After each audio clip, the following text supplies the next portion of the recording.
Het was al aangekondigd, maar het wordt steeds dreuger in de natuurgebieden en de kans op een natuurbrand is zeer groot. Woensdag heeft de veiligheidsregio code rood afgegeven voor bepaalde natuurgebieden in Limburg. De kans op een natuurbrand is gedurende de week steeds groter geworden.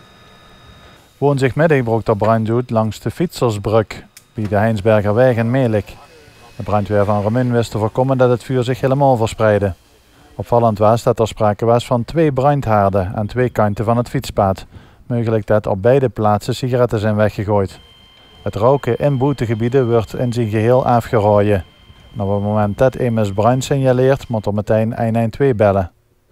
Code rood blijft actief totdat de eerste regendruppels vallen.